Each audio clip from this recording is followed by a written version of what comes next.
Shalom Bapak Ibu Saudara sekalian, senang sekali kita dapat berkumpul bersama dalam ibadah online kita saat ini.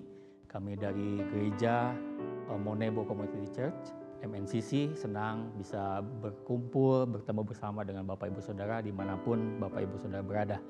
Dan tidak lupa Kyonghi, buat Bapak Ibu Saudara yang merayakannya, biarlah kemurahan Tuhan, anugerah Allah tetap melingkupi kita semua. Kita akan memuji nama Tuhan, mendengar firman Tuhan, dan biarlah kita menjadi pelaku-pelaku firman. Selamat beribadah, Tuhan Yesus memberkati.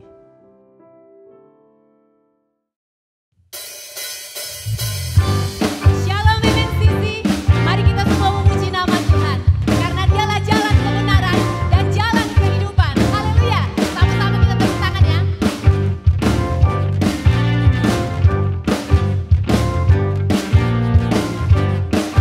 Mari sama-sama kita katakan, glory haleluya, glory haleluya.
Ajarkan kami Bapa untuk mengambil kepercayaan yang dari Engkau dan menerima keselamatan dari Engkau Tuhan. Saat ini Tuhan, hati kami siap untuk ditaburi kebenaran firman-Mu. Berfirmanlah Tuhan, karena kami siap ditegur lewat kebenaran firman-Mu. Berkati hamba-Mu yang akan menyampaikan dan kami juga yang mendengarkan sama-sama diberkati. Hanya di dalam nama Yesus Kristus kami berdoa, bersyukur, haleluya, amin.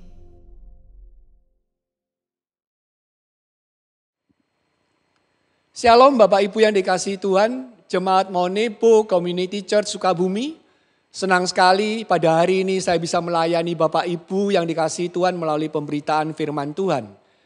Pertama-tama saya mengucapkan terima kasih kepada Gembala Saudara Bapak Oki Sukwanto yang telah memberikan kesempatan kepada saya untuk menyampaikan kebenaran firman Tuhan pada hari ini.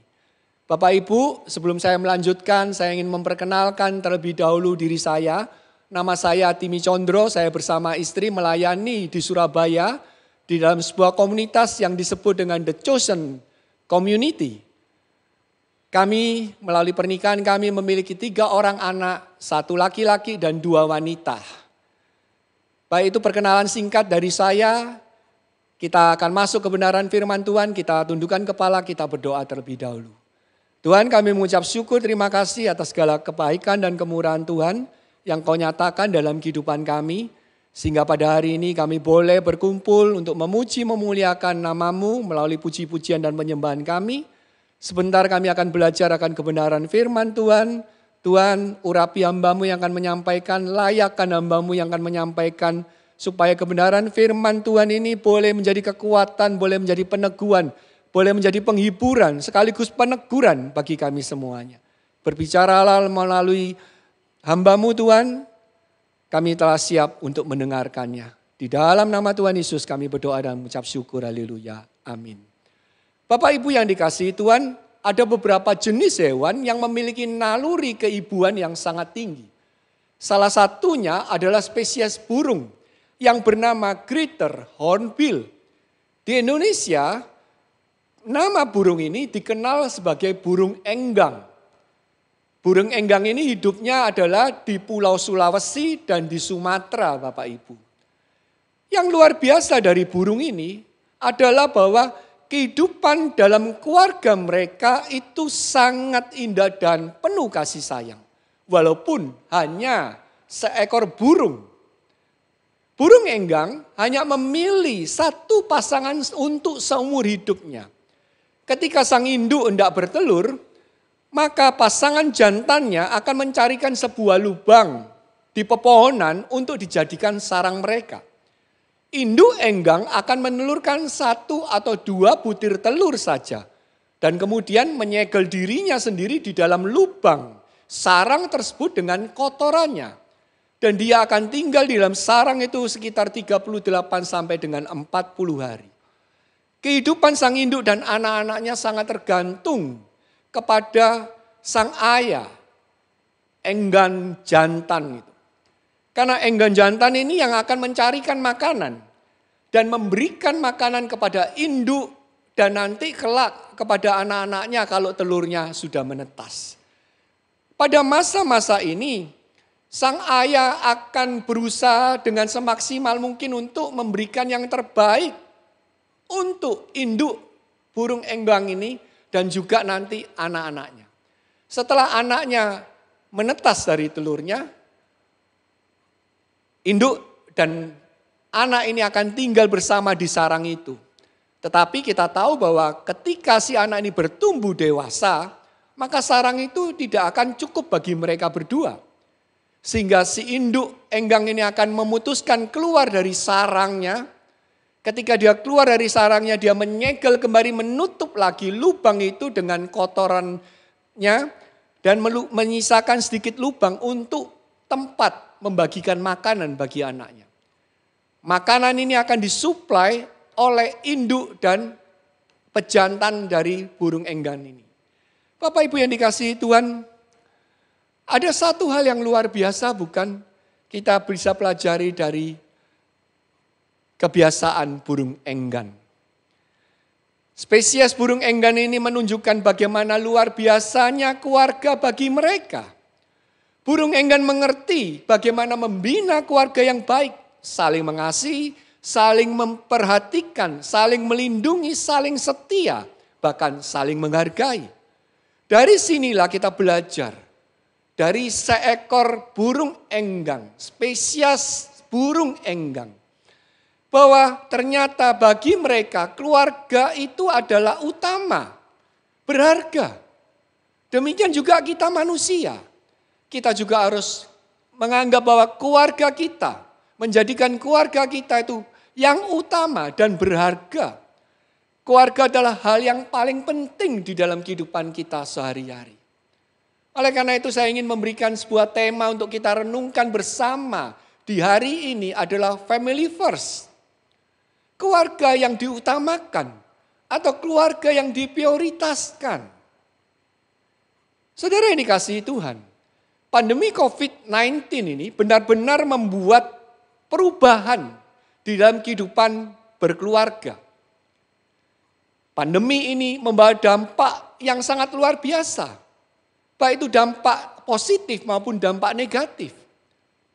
Dampak positifnya adalah bahwa ketika pandemi COVID ini mengakibatkan orang harus bekerja di rumah, work from home, itu menyebabkan keluarga itu yang dulunya mungkin jarang sekali bertemu karena dua orang tua yang bekerja atau berbisnis lalu anak-anaknya sekolah atau kuliah, menyebabkan mereka jarang bertemu di rumah. Adanya pandemi COVID ini menyebabkan mereka bisa bertemu kembali, berkumpul di rumah. Itu hal yang positif.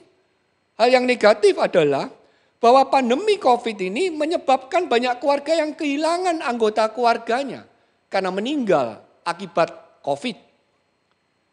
Dan negatif yang kedua adalah bahwa banyak orang yang bercerai di dalam kehidupan rumah tangganya.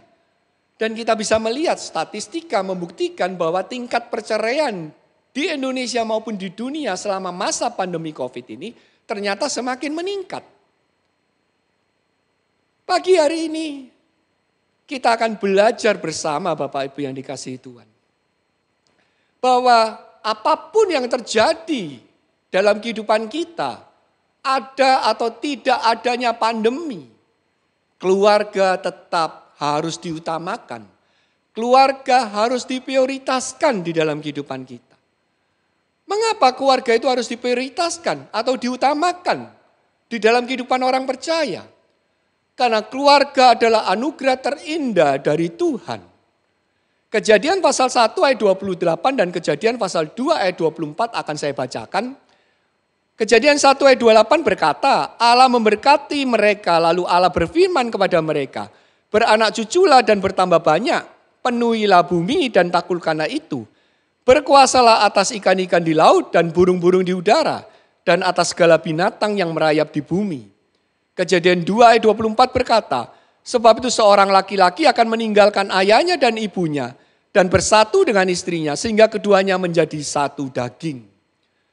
Saudara yang dikasihi Tuhan, dua ayat ini menunjukkan bahwa keluarga itu datangnya dari Allah sendiri.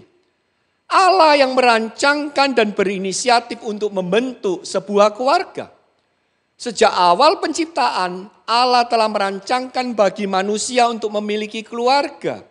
Mulai dari mempersatukan mereka di dalam pernikahan, kita bisa baca dalam Kejadian pasal 2 ayat 24, lalu tidak berhenti di sana. Tuhan memberikan pernikahan pada sebuah keluarga, lalu Tuhan juga memberkati mereka dengan keturunan. Keturunan yang luar biasa menjadikan hidup dalam keluarga mereka menjadi lengkap. Itu kita bisa baca dalam Kejadian pasal 1 ayat 28 tadi. Bapak Ibu yang dikasihi Tuhan, keluarga adalah harta yang paling berharga dalam kehidupan orang percaya. Tidak ada harta di dunia yang bisa mengalahkan harta yang terbaik dan terindah, yaitu keluarga. Buktinya apa Bapak Ibu yang dikasihi Tuhan? Ketika di dalam keluarga itu kehilangan orang yang dikasihi karena meninggal dunia, itu sakitnya luar biasa, sedihnya luar biasa dibandingkan kalau mereka kehilangan harta benda mereka. Itu membuktikan bahwa harta itu harta yang terbaik di dunia adalah keluarga. Di bulan Desember tahun 2020 kemarin, kami berdua, saya dengan istri, merayakan ulang tahun pernikahan yang ke-25 tahun. Bagi kami 25 tahun itu adalah merupakan suatu hal yang luar biasa. Kami berdoa agar kami bisa merayakan ulang tahun pernikahan kami yang ke-50 nantinya. Dan seterusnya. Kami diberikan umur panjang oleh Tuhan. Bapak Ibu yang dikasihi Tuhan, keluarga itu sangat luar biasa. Memiliki keluarga adalah merupakan satu kebanggaan yang luar biasa dalam kehidupan kita sebagai orang-orang percaya. Yang sangat disayangkan dan juga yang memprihatinkan di masa-masa kini, ternyata masih banyak orang yang menyia-nyiakan keluarganya, termasuk dalam kehidupan orang percaya. Mereka lebih mementingkan, memilih akan harta atau kekayaan dunia dibandingkan dengan keluarganya. Mereka lebih berkonsentrasi untuk bekerja dan berbisnis tanpa mengenal waktu untuk menumpuk uang, untuk mengumpulkan harta benda. Semuanya tidak salah Bapak Ibu yang dikasihi Tuhan. Tetapi yang menjadi salah adalah ketika mereka meninggalkan, mereka mengabaikan keluarganya untuk meraih apa yang dikatakan harta yang tidak kekal adanya. Bapak Ibu yang dikasihi Tuhan, banyak orang berdalih bahwa mereka bekerja keras, berbisnis. Kan semuanya adalah untuk keluarga. Saya ingin membahagiakan mereka. Saya ingin supaya keluarga saya tidak kekurangan. Tidak salah bukan? Memang betul tidak salah. Bekerja, berbisnis, itu adalah merupakan kewajiban bagi kita semua. Tuhan tidak suka orang malas. Tetapi ketika semuanya sudah kita raih dalam kehidupan kita, apakah keluarga akan diperhatikan? Justru realita membuktikan bukan? Ketika mereka sudah meraih segala sesuatu, mereka justru melupakan keluarganya. Bapak Ibu yang dikasihi Tuhan, saya teringat ketika puluhan tahun yang lalu, ketika saya masih bekerja di dunia sekuler. Saya merupakan orang yang tergolong workaholic.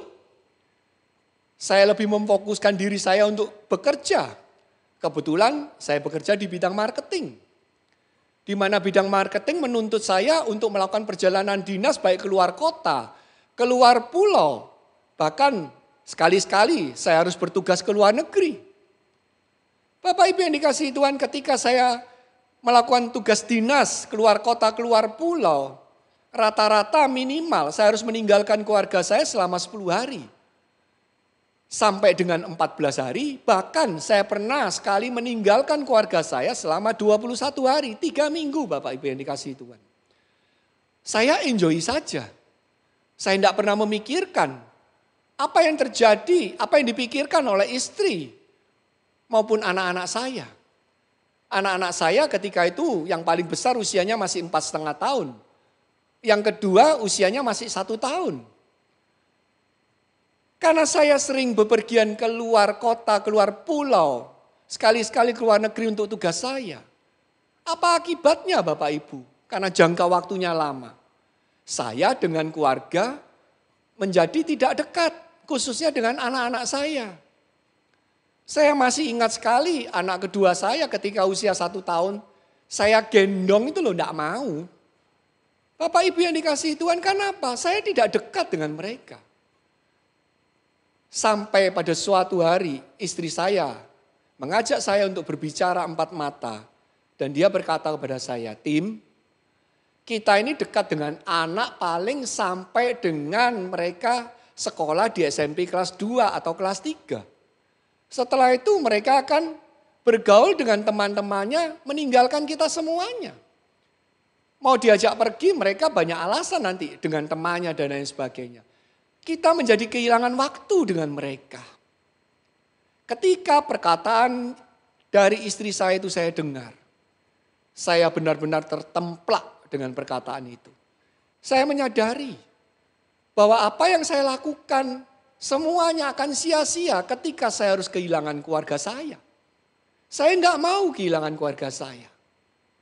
Maka saya harus berubah dalam hidup saya. Saya melakukan perubahan demi perubahan dalam hidup saya. Mulai mengatur perjalanan dinas saya. Dan lebih memprioritaskan keluarga saya. Dan puji Tuhan Bapak Ibu yang dikasihi Tuhan. Sekarang saya dengan istri, dengan ketiga anak kami sangat dekat. Semuanya harus dimulai dari diri kita. Ketika diri kita menyadari bahwa keluarga adalah merupakan prioritas utama. Harta yang terbaik, harta yang terindah datangnya dari Tuhan. Ketika kita menyadari bahwa keluarga adalah anugerah terindah dari Allah. Maka sekarang saya bisa berkata, hanya orang terbodoh di dunia yang tidak bisa menghargai anugerah atau hadiah terindah dari Allah, yaitu keluarganya. Oleh karena itu mari kita benar-benar menyadari akan hal ini. Dan memberikan waktu kita, memprioritaskan keluarga kita di dalam kehidupan kita. Bapak Ibu yang dikasihi Tuhan, bagaimana caranya memberikan prioritas yang utama kepada keluarga kita? Cara yang pertama adalah saudara dan saya harus menyediakan waktu yang berkualitas kepada mereka.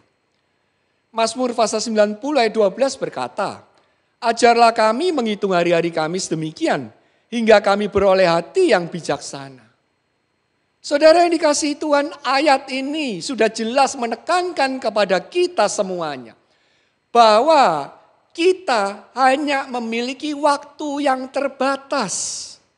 Oleh karena itu kita harus bijaksana dalam pengaturan waktu kita. Kebutuhan dan keperluan keluarga yang semakin banyak itu memang menuntut banyak pasangan untuk menghabiskan banyak waktu untuk bekerja atau berbisnis supaya bisa memenuhi kebutuhan yang ada. Sehingga itu membuat konsentrasi utama pasangan hidup biasanya pada pekerjaan dan bisnisnya. Mereka bekerja dari pagi sampai malam. Akibatnya apa Bapak Ibu yang dikasihi Tuhan? Antar pasangan sendiri komunikasinya menjadi berkurang. Bahkan dengan anak-anak mereka. Saat suami atau istri bangun pagi, pada waktu sebelum pandemi biasanya anak-anak sudah apa? Sudah berangkat ke sekolah. Pada waktu suami istri pulang ke rumah, biasanya anak-anak sudah tidur. Sehingga mereka nggak pernah ketemu Bapak Ibu yang dikasihi Tuhan. Waktu bersama dengan keluarga menjadi sangat berkurang. Bahkan mungkin tidak ada sama sekali. Situasi ini jelas tidak sehat. Keluarga tidak punya lagi waktu yang berkualitas. Oleh karena itu Bapak Ibu yang dikasihi Tuhan, ketika kita menyadari bahwa waktu yang kita miliki ini adalah terbatas. Itu berarti keluarga yang ada harus betul-betul menggunakan waktu yang terbatas itu dengan baik. Efesus pasal 5 ayat 16 bahkan mengingatkan kepada saudara dan saya, dikatakan di sana, dan pergunakan waktu yang ada karena hari-hari ini adalah jahat. Waktu kita sudah terbatas, kalau kita tidak menggunakan waktu kita dengan baik, maka hari-hari yang jahat itulah yang akan menguasai kita. Sehingga kita tidak punya waktu lagi dengan keluarga kita. Prioritas terhadap keluarga itu akan terjadi jika keluarga mempergunakan waktu yang terbatas itu dengan baik. Tuhan memberikan waktu kepada saudara dan saya sama-sama 24 jam dalam sehari. Bapak Ibu yang dikasihi Tuhan, pertanyaannya adalah, ketika kita diberikan waktu 24 jam dalam sehari, yang pasti 8 jamnya untuk tidur, sisanya kita gunakan untuk apa? Apakah kita habiskan untuk keluarga kita atau kita habiskan untuk hal-hal yang tak berguna? Realita juga membuktikan banyak orang yang menghabiskan waktunya untuk bersosialisasi dengan orang di luar. Ada yang banyak menghabiskan waktunya hanya untuk mengejar target di dalam pekerjaan atau bisnisnya. Ada yang menghabiskan waktu untuk membuka internet tekun di dalam dunia mayanya, dan mengabaikan keluarganya. Bapak Ibu yang dikasihi Tuhan, sangat ironis bukan? Waktu sudah terbatas, ketika waktunya sudah terbatas, justru waktunya dibuang bukan untuk keluarga. Ada seorang anak gadis yang masih usianya 8 tahun Bapak Ibu. Ketika ayahnya pulang pada pukul 9 malam, si anak ini masih menunggu ayahnya, dan ayahnya ketika sudah selesai semuanya, lalu anak ini berkata kepada ayahnya, Papa, saya boleh enggak pinjam uang 10.000 rupiah? Aku enggak minta kok, Pak. Saya enggak minta, saya pinjam, Pak. Dan nanti aku akan kembalikan melalui uang tabungan yang kudapatkan dari uang jajanku. Lalu si ayahnya bertanya kepada dia, iya, uang 10.000 itu mau kau gunakan untuk apa? Lalu si anak gadis ini menjawab, Papa, aku telah menunggu engkau sejak pukul 8. Aku ingin mengajak Papa untuk bermain ular tangga selama 1 jam saja, Papa. Ketika aku mengungkapkan hal ini kepada Mama bercerita bahwa Papa waktunya sangat terbatas. Papa repot. Lalu Mama meneruskan lagi. Untuk 1 jam saja Papa menyediakan waktu, maka kita harus membayar 40.000 rupiah. Papa, aku sekarang ini cuma punya 30.000. Uangku kurang 10.000. Karena aku ingin mengajak Papa main selama 1 jam. Oleh karena itu aku harus pinjam ke Papa 10.000 rupiah. Supaya aku bisa main dengan Papa. Ketika sang ayah mendengarkan perkataan si anak gadis ini. Ayahnya langsung berlutut memeluk anaknya. Dan dia menangis. Dia menyadari bahwa dia tidak pernah memberikan waktunya untuk anak gadis yang masih berusia 8 tahun ini.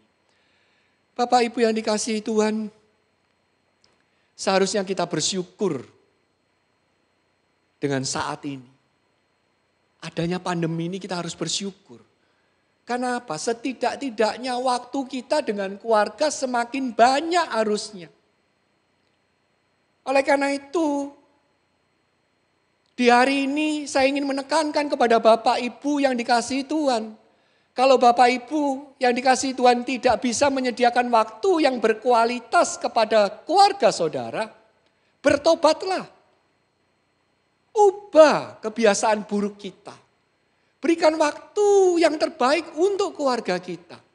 Sehingga kita memiliki hubungan yang berkualitas dengan istri, dengan suami kita, dengan anak-anak kita. Mari kita lakukan Bapak Ibu yang dikasihi Tuhan. Memberikan prioritas pada keluarga dengan memberikan kepada mereka waktu yang berkualitas.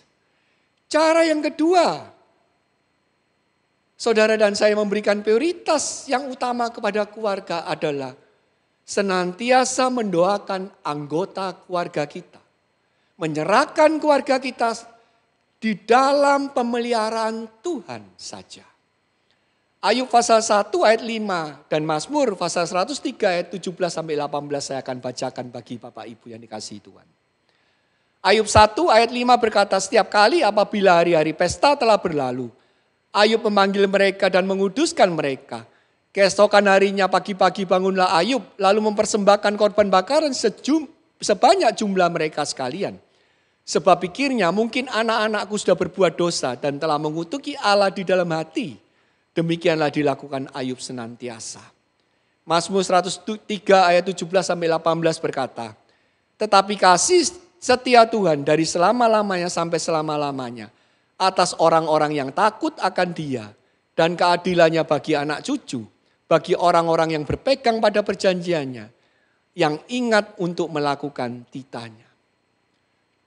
Dari ayat-ayat yang kita baca, sesungguhnya kita menyadari bahwa doa kepada Allah, doa kepada Tuhan, permohonan kepada Tuhan, itu sangat penting di dalam kehidupan kita. Kita harus mengingat senantiasa bahwa Dia yang berdaulat di dalam kehidupan kita. Sebagai manusia, kita juga memiliki yang namanya keterbatasan, yaitu sulit mengontrol diri kita, sulit mengawasi diri kita sendiri. Ketika kita tahu bahwa sulit mengontrol diri kita, mengawasi diri kita, bagaimana mungkin kita juga bisa mengawasi anggota keluarga kita yang lain? Kita sangat terbatas sekali, Bapak Ibu yang dikasihi Tuhan. Yang mampu untuk melakukan mengawasi anggota keluarga kita secara terus-menerus hanya Allah. Allah yang berdaulat, yang punya kuasa itulah. Dan cara yang paling ampuh yang saudara dan saya bisa lakukan agar ada proteksi, ada pengawasan terhadap keluarga kita adalah kita selalu mendoakan anggota keluarga kita.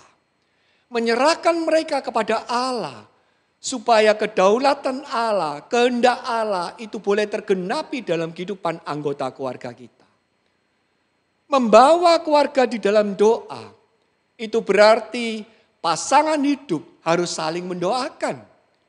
Dalam sebuah rumah tangga, pasangan suami istri harus saling mendoakan. Suami wajib mendoakan istrinya, istrinya wajib mendoakan suaminya. Bapak Ibu yang dikasihi Tuhan, kekuatan doa yang dilakukan oleh pasangan hidup itu sangat luar biasa. Karena tantangan dunia dan godaan dunia itu hanya bisa ditangkal oleh kesatuan di dalam doa, di dalam pasangan hidup itu sendiri. Doa itu menjadi kekuatan untuk menangkal segala godaan, tantangan dunia, bahkan hal-hal serangan-serangan dari si jahat kepada pasangan itu. Doa adalah merupakan proteksi bagi keluarga itu. Membawa keluarga di dalam doa itu juga berarti sebagai orang tua harus berdoa untuk anak-anaknya. Agar anak-anak juga belajar untuk bisa membenci dosa, mencintai kekudusan dan kebenaran, serta hidupnya takut akan Allah. Mazmur 119 ayat 9 berkata, bagaimana orang muda dapat memelihara jalannya yang bersih dengan menjaganya sesuai dengan perkataanmu. Doa orang tua itulah yang akan membuat anak-anaknya hidup benar dan takut akan Tuhan. Tetapi yang paling penting juga yang dilakukan oleh orang tua adalah mengajar anak-anak dengan kebenaran firman Tuhan di dalam kehidupannya. Sehingga melalui doa dan kebenaran firman Tuhan itu, mereka memiliki kekuatan yang luar biasa untuk senantiasa hidup benar, hidup takut akan Tuhan. Doakan mereka. Doakan anak-anak kita. Selama kita hidup Bapak Ibu yang dikasihi Tuhan sebagai orang tua. Tugas kewajiban kita untuk mendoakan mereka. Saat mereka sudah menikah, memiliki anak yang menjadi cucu kita, kita pun sebagai orang tua tetap harus mendoakan mereka. Agar mereka di dalam kontrolnya Tuhan. Bapak Ibu yang dikasihi Tuhan, di awal saya sudah menceritakan, saya memiliki 3 orang anak. 1 anak yang terbesar, laki-laki, dia kuliah di Sydney dan sekarang dia sudah bekerja di sana. Dia sangat jauh di sana. Apalagi musim pandemi ini, dia tidak bisa balik ke Indonesia Bapak Ibu yang dikasihi Tuhan. Kalau dia balik ke Indonesia maka dia tidak bisa kembali ke Sydney untuk bekerja kembali. Oleh karena itu dia tinggal di sana jauh. Anak kedua saya kuliahnya adalah di Bali. Kebetulan sekarang kalau kuliah teori ada di Surabaya. Tetapi karena kuliahnya itu mengharuskan dia untuk praktikum secara onsite, maka mau tidak mau dia harus ketika praktikum dilakukan, dia harus kembali ke Bali.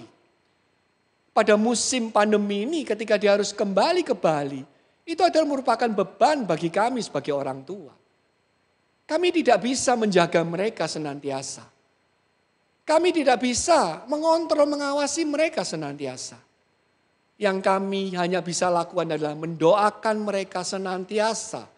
Setiap saat di dalam kehidupan kami. Sehingga mereka boleh diawasi oleh Tuhan diatur kehidupannya oleh Tuhan.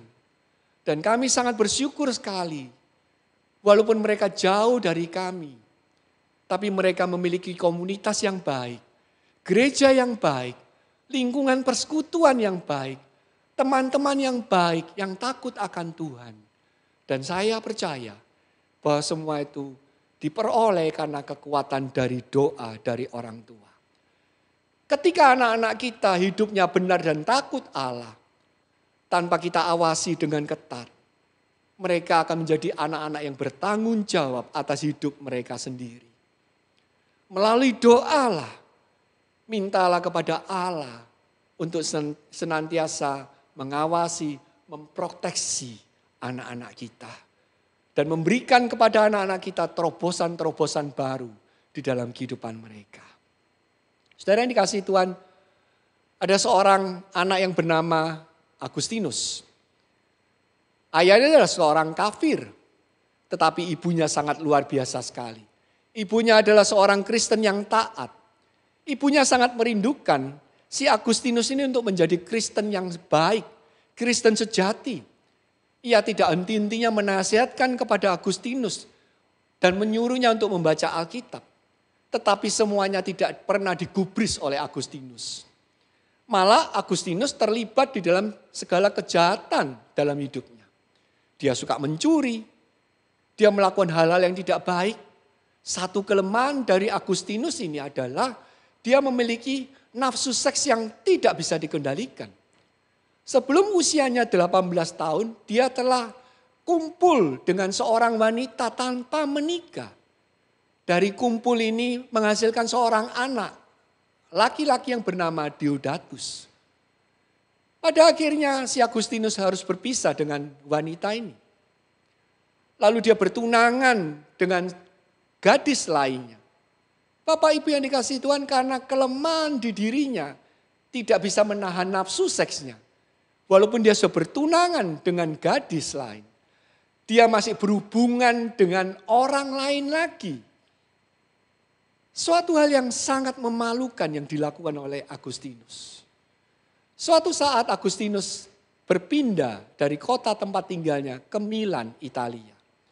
Dan ketika dia sedang duduk merenung di sebuah taman, tiba-tiba dia mendengarkan satu kalimat yang diucapkan.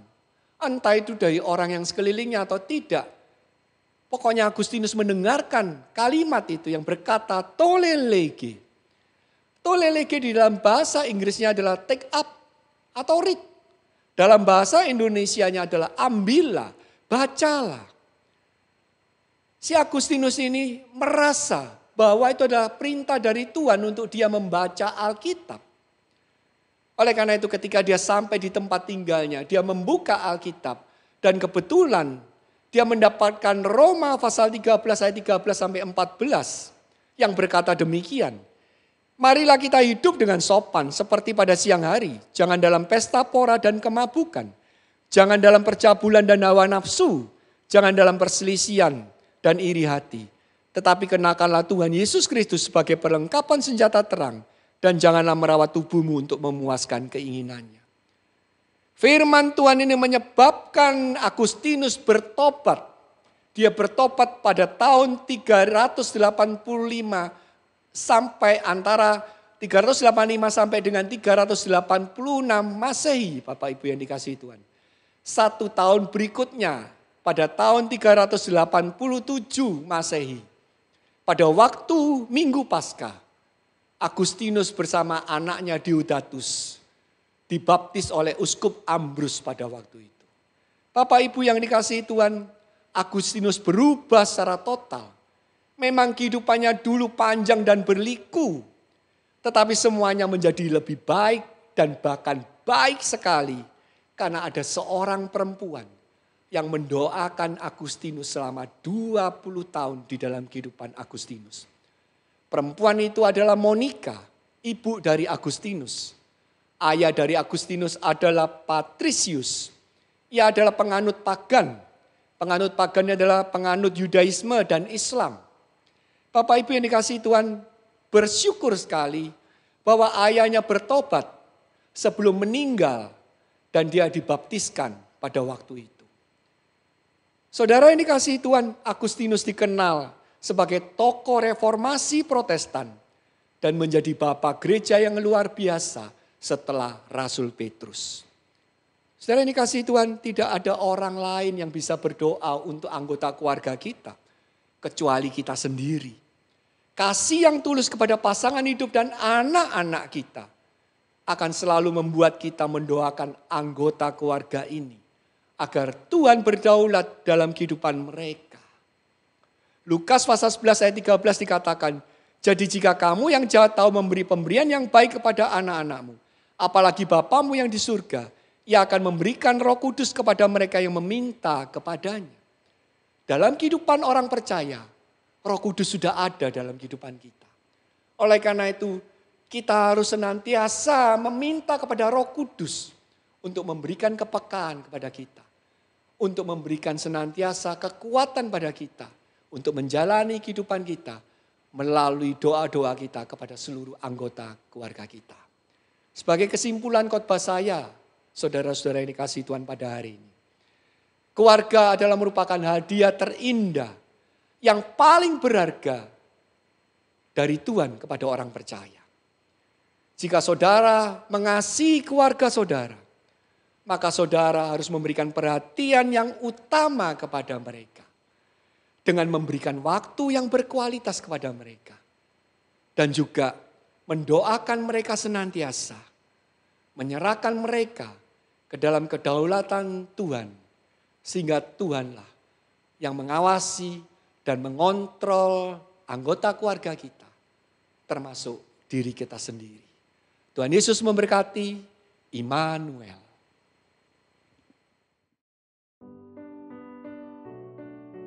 Haleluya, kita sudah dengar bersama kebenaran firman Tuhan. Biarlah kita tidak hanya dengar, tapi kita mau belajar bersama menjadi pelaku-pelaku firman Tuhan. Dan biarlah nama Tuhan tetap dimuliakan dengan apapun yang kita kerjakan. Dan terima kasih buat Pastor Timmy Condro dari The Chosen Church.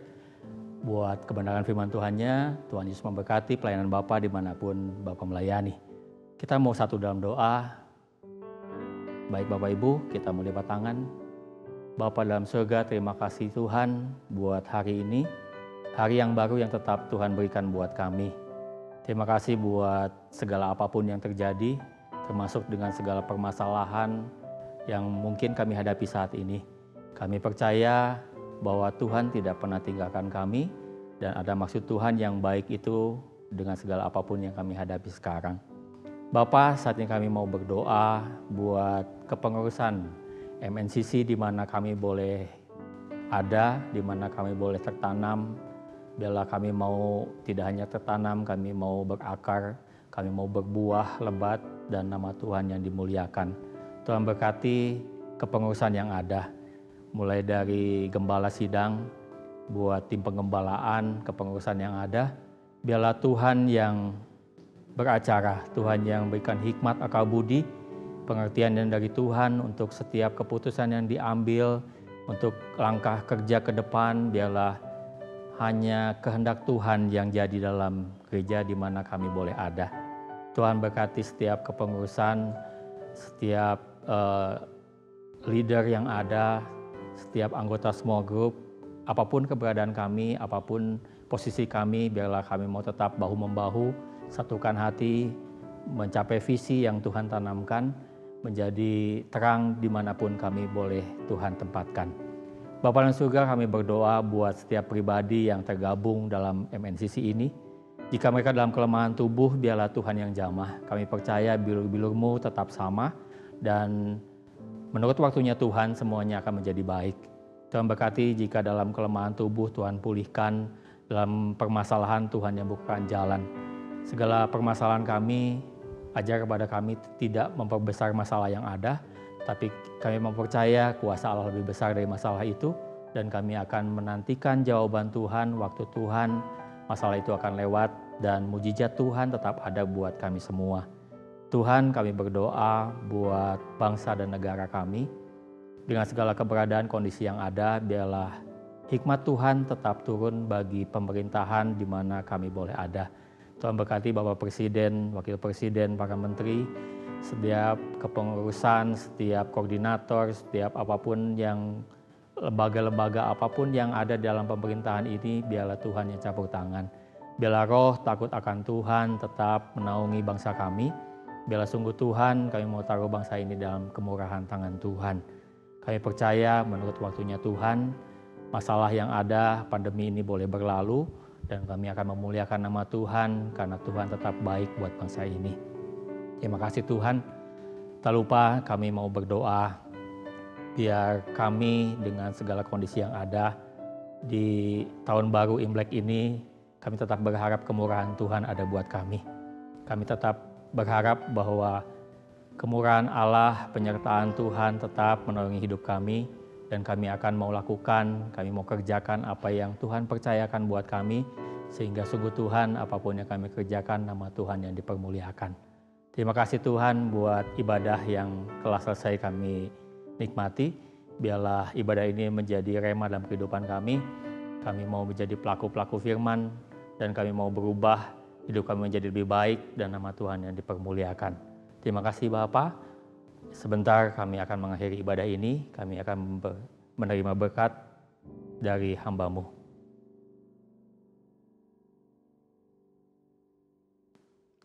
Mari Bapak Ibu jemaat yang dikasihi Tuhan, ibadah sudah selesai. Arahkan hati kita kepada Tuhan dan terimalah berkat Tuhan. Mari angkat kedua tangan kita. Janganlah engkau lupa memperkatakan kitab Taurat ini, tetapi renungkanlah itu siang dan malam, supaya engkau bertindak hati-hati sesuai dengan segala yang tertulis di dalamnya. Sebab dengan demikian perjalananmu akan berhasil dan engkau akan beruntung. Saudaraku, Tuhan memberkati engkau dan melindungi engkau. Tuhan menyinari engkau dengan wajahnya dan memberikan engkau kasih karunia. Tuhan menghadapkan wajahnya kepadamu dan memberikan engkau damai sejahtera. Turunlah berkat dari Allah Bapa, Putra dan Roh Kudus menyertai kehidupan kita mulai dari hari ini sampai Tuhan Yesus datang kedua kali. Di dalam nama Tuhan Yesus, mari yang percaya sama-sama katakan amin. Tuhan Yesus memberkati kita sampai berjumpa di dalam ibadah online yang akan datang.